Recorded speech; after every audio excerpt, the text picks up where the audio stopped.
बहुत बहुत नमस्कार दोस्तों। आपका दोस्त यश सिंह बोल रहा हूँ दोस्तों। मैं आशा करता हूँ आप सभी बहुत अच्छे होंगे। दोस्तों, आज आपसे बात करनी है कि कांग्रेस वर्किंग कमेटी पर जो आज बैठक हुई और उसमें जो मुद्दे निकल कर सामने आए और जो एक्शन प्लान निकल कर सामने आए कांग्रेस वर्किंग कमेटी के, इसको सुनकर बहुत ही निराशा हुई दोस्तों। ये जो प्लान निकल के आए कांग्रेस वर्किंग कमेटी के, इसमें साफ जाहिर होता है कि कांग्रेस वर्किंग कमेटी ने जो मुद्दे उठाए वो मुद्दे तो बिल्कुल ज्वलंत मुद्दे हैं दोस्तों, इसमें कोई दो राय नहीं है। लेकिन इन सारे मुद्दों के ऊपर में जो क्लैरिटी दिखाई दे रही है आज कांग्रेस पार्टी की, उस पर जो है बहुत निराशा निराशा होती है किसी भी आम नागरिक को। वो निराशा दोस्तों इस तरह से होती है कि कांग्रेस वर्किंग कमेटी ने बताया कि भाई वहाँ मीटिंग में ये बात हुई कि वहाँ मणिपुर पे सरकार नहीं बोलती है। हाँ, जो माइनॉरिटीज़ के ऊपर में जो हमले हो रहे हैं उत्तर प्रदेश में, ठीक है, अदानी मसले पर जो है पार्लियामेंट में चर्चा नहीं होने देती है मोदी सरकार, ठीक है। तो ये सब जो मुद्दे, इन पर जो चर्चा हुई कांग्रेस वर्किंग कमेटी की, और इसके साथ साथ ये भी पता चला कि कोई ईवीएम को ईवीएम को लेकर भी जो है एक बड़ा आंदोलन जो है छेड़ेगी कांग्रेस पार्टी। तो दोस्तों, ये सारी बातें सुनकर ऐसा लगता है कि कांग्रेस पार्टी जो है, या विपक्षी दल होने के नाते, मेन विपक्षी दल होने के नाते जो है, इसमें थोड़ी क्लैरिटी की कमी ऐसी नजर आती है कि क्या कांग्रेस पार्टी को अभी तक बात समझ में नहीं आई है कि जो तोता है, जिसकी जान जो अटकी पड़ी है, वो यानी कि जो सरकार है उसकी जान जो है अटकी पड़ी है, वो अदानी में नहीं अटकी पड़ी है दोस्तों। या फिर जो ये सरकार मणिपुर पे नहीं भूलती है, या जो ये सरकार जो है इस तरह के हिंदू मुस्लिम के झगड़े फैला रही है उत्तर प्रदेश में, इन सब का कारण क्या है दोस्तों? इन सब का कारण जो है ये सरकार है दोस्तों। और ये सरकार जो है, इस तोता नुमा जो सरकार है, इसकी जो जान है वो कांग्रेस पार्टी को क्लैरिटी के साथ में समझ में आनी चाहिए कि इस तोते की जान जो है वो अदानी में नहीं है, मणिपुर में नहीं है। इस तोते की जान जो है ईवीएम में है। ईवीएम यानी कि ईवीएम और आपकी सेंट्रल यूनिट और वीवीपैट, इसके अंदर में इस पार्टी की जान है दोस्तों, यानी कि भारतीय जनता पार्टी की, जो आज भारतवर्ष में राज कर रही है। इस ईवीएम के द्वारा ही जो है पूरे के पूरे चुनाव में घपले किए जा रहे हैं इस बीजेपी के द्वारा, ठीक है। इस पार्टी के द्वारा घपले करके जो है सरकारें बनाई जा रही है। तो हम पूछना चाहते हैं कि क्या क्लैरिटी जो है कांग्रेस पार्टी को अभी तक नहीं आई है कि भारतवर्ष में जितने भी मुद्दे हैं, चाहे अदानी का मुद्दा हो, चाहे मणिपुर का मुद्दा हो, चाहे धर्म के नाम पे जो है सांप्रदायिक जो है झगड़े फैलाने का मुद्दा हो, ये सारे के सारे जो है इनका सॉल्यूशन सिर्फ जो और सिर्फ एक ही चीज में है, वो है भारत में जो वोटिंग सिस्टम चल रहा है, यानी कि भारत में जो वोटिंग जो प्रणाली है, जो ईवीएम के द्वारा चलाई जा रही है, और इस ईवीएम को जो मैनिपुलेट कर दिया गया है, इस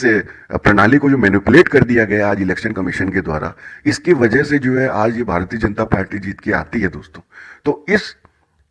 इस जो चुनाव प्रणाली जो है ईवीएम के द्वारा जो मैनिपुलेटेड है,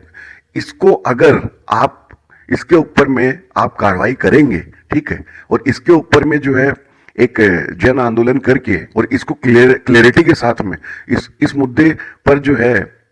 आप एक्शन लेकर और इस चीज को ठीक करवाएंगे भारतवर्ष में, तो बाकी सारे मुद्दे, आपको नहीं लगता कि सारे के सारे मुद्दे जो अपने आप सॉल्व हो जाएंगे दोस्तों? तो इस क्लैरिटी की जो है कमी नजर आई आज CWC की जो मीटिंग हुई उसमें दोस्तों। उस मीटिंग के अंदर में आज क्लियरली जो है सिर्फ और सिर्फ एक ही मुद्दे पर चर्चा होनी चाहिए थी, और उस पे जो है ठोस, उस CWC की मीटिंग से जो है ठोस जो है प्लानिंग निकल कर आनी चाहिए थी कि जो पूरी की पूरी जड़ आज भारतवर्ष में, ठीक है, वो पूरी की पूरी जड़ जो है वो लगी हुई है सिर्फ आज जो मेल फंक्शन जो चुनाव प्रणाली है भारतवर्ष में, उसमें जो है वो जड़ लगी हुई है दोस्तों। इसलिए जो है ये बीजेपी या जो मोदानी सरकार जीत के आती है, और इसकी वजह से ये जीत के आने के बाद में, उसके बाद में सारे के सारे मुद्दे बनते हैं, चाहे मणिपुर का मुद्दा हो या अदानी का मुद्दा हो या जो भी XYZ जो भी मुद्दे होते हो। तो कांग्रेस वर्किंग कमेटी को आज जो है बिल्कुल एक ठोस जो है एक, जिसे बोलते हैं कि एक एक्टिविटी लिस्ट के साथ में सामने आना चाहिए था कि वो जो है क्यों समझती है, कांग्रेस वर्किंग कमेटी की मीटिंग के बाद में ये चीज बताना चाहिए था कि वो क्यों समझती है कि जो ये जो चुनाव प्रणाली है जो हाईजैक कर ली गई है मोदानी सरकार के द्वारा, इसके ऊपर में काम करना जरूरी है। और इसे किस तरीके से, किन एक्टिविटी के द्वारा और क्या क्लियर पॉइंट्स हैं जिनके द्वारा जो है ये जो आज मेल फंक्शन जो चुनाव प्रणाली है उसको हटाया जाएगा ओपोजिशन के द्वारा, या इस पे जो है कांग्रेस पार्टी का जो ये स्टैंड है, क्लियर स्टैंड है दोस्तों। तो ये जो क्लैरिटी जो है वो बिल्कुल आज नजर नहीं आई है किसी भी ओपोजिशन के व्यक्ति को जो संविधान को बचाना चाहता है, या किसी भी आम नागरिक को वो क्लैरिटी नहीं दिखाई देगी दोस्तों। जो चाहता है कि जो आज चुनाव प्रणाली है जो पूरी खंड विखंड कर दी गई है इस मोदी सरकार के द्वारा, ठीक है, इस पर क्या चोट करेगी कांग्रेस पार्टी, उस पर जो क्लैरिटी जो होनी चाहिए थी वो बिल्कुल नहीं नजर आई है दोस्तों। आप बात करते हैं मणिपुर की, अरे भाई मणिपुर जो है, आपको क्या पता नहीं है कि मणिपुर से जो बर्मा बॉर्डर लगता है और वहां से क्या जो भारत में इतनी इतनी खेप जो पहुंच रही है आपके ड्रग्स की, वो क्या आपको समझ नहीं आ रहा है कि साउथ ईस्ट एशिया में मणिपुर के द्वारा ही जो है साउथ ईस्ट एशिया में पहुंचाई जा रही है। आपको क्या समझ नहीं आ रहा है कि मणिपुर में जब तक डिस्टर्बेंस नहीं रहेगा, जब तक AFSPA नहीं लगा रहेगा, जब तक वहां पर जो सेंट्रल फोर्सेस नहीं लगा कर रखेगी ये मोदी सरकार, तब तक जो ड्रग्स की जो खेप है वो कैसे आप साउथ ईस्ट एशिया में पहुंचाएंगे दोस्तों, जहां पे बहुत बड़ी खपत है ड्रग्स की। बताइए आप, ये ड्रग्स कार्टेज जो चल रहा है भारतवर्ष में, उसकी जो है सेल जब तक नहीं होगी वहां पे साउथ ईस्ट एशिया में, तो तब तक उस पर मुनाफा कैसे कमाया जाएगा। तो उसके लिए रास्ता क्या है, मणिपुर जो है साउथ ईस्ट एशिया की तरफ रास्ता खुलता है क्या, उसमें डिस्टर्बेंस जब तक नहीं रखेगी सरकार तब तक कैसे आपको लगता है कि ये जो ड्रग्स की खेप है पहुंचाई जाएगी दोस्तों। फिर आप कहते हैं कि अडानी मुद्दा केंद्र में कैसे क्यों चलाने देगी सरकार, बताइए आप। वहीं से तो जिसे कहते हैं कि पूरा जो ट्रेजरी जो है भारतीय जनता पार्टी की, वो भारतीय जनता पार्टी की जो एक्चुअल ट्रेजरी मशीन जो है वो तो वहीं से आती है जिस पर आप चर्चा करना चाहते हैं, अडानी मुद्दे पर, ठीक है। फिर उसने क्या कैसे मैनिपुलेट होता है वो तो हिंडनबर्ग ने क्लियर बता ही दी है। तो दोस्तों कहने का मतलब है कि भारत के अंदर में जितनी भी जो भी मेल प्रैक्टिसेस आज मोदी सरकार जो फैला के रखा हुआ है इसने, ठीक है, ये धर्म के नाम पे झगड़ा वगैरह, या फिर जो स्टेट्स में जो खरीद फरोख्त होती है, इन सारे के सारे मुद्दों का जो है एक ही सॉल्यूशन है, या कहिए कि ये सरकार बनती ही है only because of one reason, कि मेल फंक्शन जो चुनाव प्रणाली आज भारतवर्ष में, इसकी वजह से, जिसमें आप देखते हैं कि सेंट्रल यूनिट जो है वो बदल दिया जाता है, ठीक है। ईवीएम में आप वोट देते हैं किसी को, और वोट जो है किसी प्री पंच जो है सेंट्रल यूनिट वो लगा दिया जाता है ईवीएम पर, और काउंटिंग दूसरे उस प्री पंच जो है कंट्रोल यूनिट होता है, सेंट्रल यूनिट होता है, उससे काउंटिंग की जाती है। यानी कि वोट आप देते हैं एक अलग मशीन पर और काउंटिंग अलग मशीन से ली जाती है। तो फिर ये सरकार बनती है, चाहे राज्यों में बने। अब आप बोलेंगे कि बाकी स्टेट्स में झारखंड में बन गई और महाराष्ट्र में नहीं बनी, तो ये तो इस तरह का खेल चलता ही है। जब आपको पता है कि जब इस तरह का आप करेंगे मेल फंक्शनिंग एक्टिविटी, तो आपको किसी ना किसी राज्य को तो जीतने देना ही पड़ेगा। अब आप बोलेंगे कि दिखावे के लिए, अब आप बोलेंगे कि ये वेस्ट बंगाल में ऐसा क्यों नहीं हुआ, तो वेस्ट बंगाल में मैं तो बार बार कहता ही हूं कि जहां पर भी राज्य सरकार ओपोजिशन पार्टी की होती है, वहां पर ये चीज नहीं हो सकती। जहां का मुख्यमंत्री बहुत एक्टिव अलर्ट है वहां नहीं हो सकती, क्योंकि ये एक्टिविटी करवाई जाती है आपकी जो आरओ होता है, या जो चुनाव कराने वाले जो लोग होते हैं, जो सेंट्रल गवर्नमेंट के द्वारा डिप्यूट होते हैं, उस टीम के द्वारा जो है मेल फंक्शनिंग करवाई जाती है, ये सब कंट्रोल यूनिट वगैरह बदलना जो भी। लेकिन आपका अगर डीएम और उसकी जो टीम होती है राज्य सरकार के अंतर्गत, ठीक है, वो अगर चौकस रहे तो उन राज्य सरकारों में सेंट्रल फोर्सेज या फिर आपकी इलेक्शन कमीशन की जो टीम होती है, वो जो है वहां पे माल फंक्शनिंग नहीं करवा सकती है, ठीक है। जब स्टेट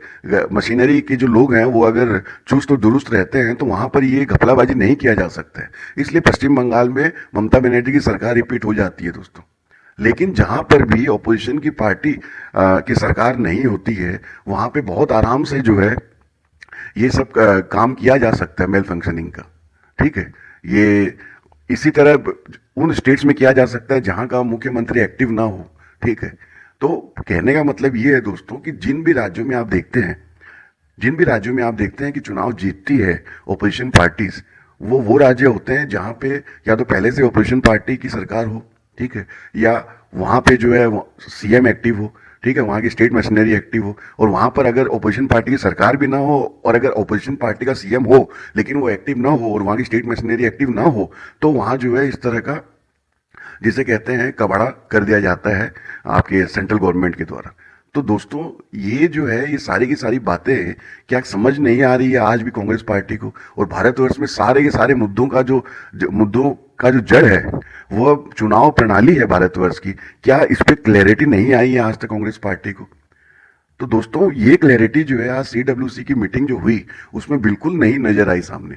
जबकि बिल्कुल ज्वलंत मुद्दा यही होना चाहिए था, क्योंकि सारी की सारी जड़ जो मैं बार बार कह रहा हूं, भारतवर्ष में जो चुनाव हाईजैक कर लिए गए हैं ये सारी की सारी जड़ ही इसी में लगी हुई है इस सरकार की। तो इस पर जो है जब तक आप ठोस कदम नहीं उठाएंगे और इसको क्लियर रूप से नहीं समझेंगे तब तक भारतवर्ष में डेमोक्रेसी आप कायम नहीं कर सकते हैं। तो इस पर जो है प्लान आउट करना और एक्टिविटी करना जो है ये ही सबसे ज्यादा जरूरी है। बाकी सारे मुद्दे जो है सॉर्ट आउट हो जाएंगे जब आप इस मुद्दे को सॉर्ट आउट करेंगे दोस्तों। तो इस पर काम करने की जरूरत है। ईवीएम जो है, अब आप बोलते हैं कि जैसे जयराम रमेश जी ने कहा कि पूरी की पूरी आपकी जो है जिसे कहते हैं कि जो पर्चियां होती है वीवीपैट की वो उसकी 100% मिलान, अरे भाई आप मिलान करवा लीजिए, ठीक है, लेकिन उसके बाद भी अगर सेंट्रल यूनिट जो है वहां पे आप अगर पहले से ही आपने प्रोग्रामिंग कर रखा है और प्री पंच करके सेंट्रल यूनिट लगा के रखा हुआ है जहां से पूरे वोट की गिनती जो है वहां से अफेक्टेड की जाती है, ठीक है, इलेक्शन कमीशन के द्वारा, तो आप वीवीपैट में पूरे के पूरे 100% पर्ची का मिलाप करवा के भी क्या करेंगे बताइए आप? तो कहने का मतलब ये है दोस्तों कि आपको इस चुनाव प्रणाली के बाहर लेके आना पड़ेगा देश को। और मैं आपको गारंटी लिख के देता हूं कि आपको हो सकता है कि अदानी मुद्दे पर भी बात करने दे ये सरकार। आपको हो सकता है कि अदानी ग्रुप का जो है हेड ऑफिस और अदानी ग्रुप के जितने भी लोग हैं वो सब के सब फॉरेन कंट्री शिफ्ट हो जाएं, भारत की ये कंपनी ही ना रहे, तो आप यहाँ पे डिस्कस करने लायक ही नहीं रहेंगे दोस्तों। हो सकता है सरकार कह दे कि ये कंपनी बाहर की हो गई, इसके जो लोग हैं, इसके जो प्रमोटर है वो सब के सब विदेशी हो गए, अब भारत के नहीं रहे, तो अब यहाँ चर्चा मत कीजिए दोस्तों। तो हर चीज का जो सोल्यूशन जो है ये मोदी सरकार कर देगी और आप कुछ भी नहीं कह सकेंगे दोस्तों, नहीं कह सकेंगे। आप मणिपुर पे चर्चा करना चाहते हैं, जितना मर्जी भाषण देना चाहते हैं दे दीजिए, लेकिन आपको मैं बार बार यही कह रहा हूं कि ये चुनाव प्रणाली जो माल फंक्शन कर दी गई है इस मोदी सरकार के द्वारा, ये कभी भी बैलेट पर नहीं आने देगी दोस्तों। इसके ऊपर बहुत बड़ा संग्राम होगा जनता और केंद्र सरकार के बीच में दोस्तों, और फिर जो है ये तब जाके हो सकता है कि बैलेट पेपर पर ये सरकार आने दे इस देश की चुनाव प्रक्रिया को। अदरवाइज ये सरकार बिल्कुल भी किसी भी प्रकार से, ठीक है, नहीं आने देगी बैलेट पेपर पे दोस्तों। आज इस बात को आप लिख के रख लीजिए कहीं भी। तो आज सबसे बड़ा मुद्दा जो है ये चुनावी जो प्रक्रिया उसको ठीक करने का है, और चुनावी प्रक्रिया के वजह से ही जो मेल फंक्शन हो गई है, इसकी वजह से ही ये बीजेपी की सरकारें बनती है स्टेट में और सेंटर में, और इसी को ठीक करने की जरूरत है। अब आप फिर ये भी बात कर सकते हैं कि केंद्र के चुनाव हुए तब कैसे जो है ये जिसे कहते हैं कि कांग्रेस पार्टी या अपोजिशन दलों को सीटें बढ़कर मिली। तो दोस्तों, बढ़कर इसलिए मिली है क्योंकि इन बीजेपी की सांठ गांठ जो है वो उत्तर प्रदेश में योगी आदित्यनाथ के साथ में जो है वो सही नहीं थी। जो केंद्र में बैठे हुए जो दो लोग हैं उनकी सांठ गांठ जो है वो योगी सरकार के साथ ठीक नहीं थी, तो वहां की सरकार ने इनको हेल्प आउट नहीं किया इसी इलेक्शन कमीशन की टीम को, ठीक है। इसलिए जो है वहां पे मैनिपुलेशन नहीं हुआ ज्यादा उत्तर प्रदेश में, क्योंकि कहीं ना कहीं हो सकता है कि योगी सरकार भी नहीं चाहती होगी कि मोदी सरकार वापस बने 2024 में। तो इस वजह से जो है यूपी में आपकी ज्यादा से ज्यादा सीट निकल कर आई है, क्योंकि वो पीपल्स वर्डिक्ट था, वहां पे मैनिपुलेशन नहीं होने दिया गया उस योगी सरकार के द्वारा, क्योंकि उनके इंटरनल जो है वो जिसे कहते हैं कि फ्लक्चुएशंस थे योगी सरकार का और यहाँ पे जो सेंटर में बैठे हुए जो लोग हैं इनका, ठीक है। इस वजह से जो आपको सीटें मिली है। और इसी तरह से अब आप बोलेंगे महाराष्ट्र में कैसे सीटें मिली थी, तो महाराष्ट्र में भी वही कह रहा हूं कि पूरे जब आप सेंट्रल के इलेक्शन करवाए जाते हैं उस टाइम में इतने पूरे भारतवर्ष के लेवल पर इलेक्शन कमीशन में इतने जो है वर्कफोर्स ही नहीं है कि जो उस प्रभावी ढंग से आपकी जो प्लानिंग है उसको एस्टेब्लिश इंप्लीमेंट कर सके, ठीक है दोस्तों। तो इसके वजह से जो है आपको सेंट्रल गवर्नमेंट के जो चुनाव हुए उसमें यूपी से निकल के ज़्यादा सीट क्यों आई वो मैंने आपको बताया। इसके वजह से मैंने बताया कि इतने बड़े देश में जो चुनाव एक साथ हुए इस इतनी बड़ी फोर्स नहीं है इलेक्शन कमीशन की, इसके वजह से जो है मेल फंक्शनिंग इतनी अच्छी तरीके से पूरे भारत वर्ष में नहीं हो सकी है, ठीक है। और साउदर्न स्टेट्स में इसलिए नहीं हो सकी क्योंकि वहां पे राज्य सरकारें ही नहीं है बीजेपी के अंतर्गत। तो इस वजह से जो है आपके जो सेंट्रल इलेक्शन हुए हैं 2024 के, इसलिए वहां पर आपको जो है अच्छी सीटें निकलकर आती हुई दिखाई दी है ऑपोजिशन पार्टीज की, इंडिया अलायंस की दोस्तों। तो सब चीजों का मैं उत्तर आपको बता रहा हूं दोस्तों। और अब मैं फिर से रिपीट करता हूं कि कांग्रेस पार्टी को as a largest opposition party जो है सोचना पड़ेगा, क्लैरिटी के साथ में ये समझना पड़ेगा कि इस भारतवर्ष में अगर डेमोक्रेसी कायम करनी है तो इसको it needs to work out only one single point, that is bringing back to ballot paper. और बैलेट पेपर पर ये सरकार नहीं आने देगी, बिल्कुल नहीं आने देगी। बहुत बहुत बड़ा जिसे कहते हैं कि पब्लिक का सपोर्ट ऑपोजिशन पार्टीज को मिलकर साथ में आना चाहिए क्लैरिटी के साथ में, तब ही जाकर ये हो सकेगा। और जिस दिन ये हो सकेगा उसके दूसरे दिन ही आपको सेंटर से ये मोदानी सरकार आपको गायब दिखाई दे देगी दोस्तों। तो ये जो पूरा का पूरा जो मैटर था, मैंने ये CWC की मीटिंग सुनकर मुझे लगा कि ये आपके सामने लेकर आना चाहिए। अब पता नहीं कितने लोग जो है इस बात को सुनेंगे, या कांग्रेस के लोग जो लीडरान है वो इस बात को सुनेंगे समझेंगे, ठीक है। लेकिन इस बात को समझ कर और जो है क्लैरिटी के साथ में सिर्फ इस एक पॉइंट के ऊपर में काम करे अगर भारत का अपोजिशन, तो ये भारत में डेमोक्रेसी कायम हो सकती है। अदरवाइज आप जो है इधर उधर लाठी हवा में घुमाते रहिए, कभी अदानी मुद्दे को लेकर, कभी मणिपुर को लेकर, कभी किसी और मुद्दे को लेकर, वो सिर्फ टाइम पास की बात होगी दोस्तों, उससे कोई डेमोक्रेसी कायम नहीं होने वाली है भारतवर्ष में। तो इन क्लियर शब्दों के साथ और इस क्लियर विजन के साथ में मैंने आपसे बात की है। हो सकता है आपको ये बातें अच्छी लगी हो, नहीं लगी हो तो आप कमेंट करिए, आप अपना भी राय बताइए दोस्तों, और इसे शेयर भी करिए दोस्तों, जिससे और भी लोगों को समझ में आए ये बात। आप जुड़े रहते हैं इसके लिए आपका तहे दिल से शुक्रिया। आपका बहुत बहुत धन्यवाद जुड़ने के लिए। आपका दोस्त यश सिंह साइनिंग ऑफ। सत्यमेव जयते।